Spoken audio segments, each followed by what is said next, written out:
Police station येथे काल 8:15च्या दरम्यान काही संघटनाचे लोक यती नरसिंहानंद यांच्यावर गुन्हा दाखल करावा म्हणून मॉब घेऊन आले होते।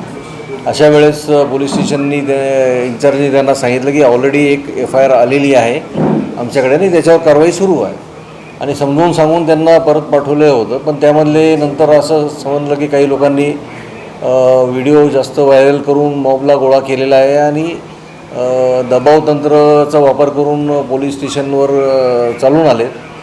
जे पोलीस अधिकारी आणि कर्मचारी त्यांना समजून सांगत होते की इथून परत जा, त्यांच्यावर अचानक दगडफेक सुरू केली आणि संपूर्ण परिसरात त्याच्यामुळं धावपळ सुरू झाली।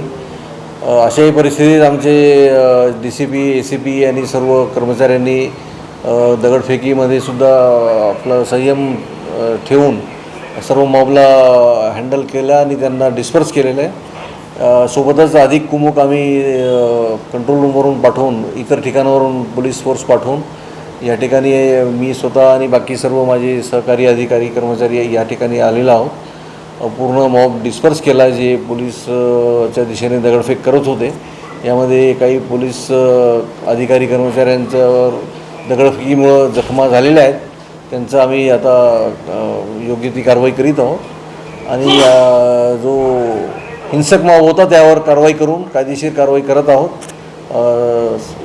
आपल्या माध्यमातून आम्ही सर्व नागरिकांना शांततेचे अपील करतो आणि कोणी कुठल्याही अफवाला बळी पडू नये, कोणी कोणत्याही अफवावर विश्वास ठेवू नये।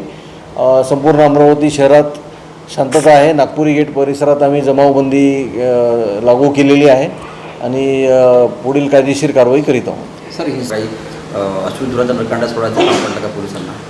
जे काही बळाचा वापर केलेला आहे त्याबद्दल आम्ही सविस्तर FIRमध्ये त्याचं मांडणी करू आणि जेवढा आवश्यक बळाचा वापर केलेला आहे तो मॉब डिस्पर्स करण्यासाठीच केलेला आहे, कारण हिंसक मॉब होता आणि जर मॉब कंट्रोल नाही केला असतं तर त्यांनी आणखी अधिक नुकसान केलं असतं सार्वजनिक मालमत्तेचं आणि इतर लोकांचं।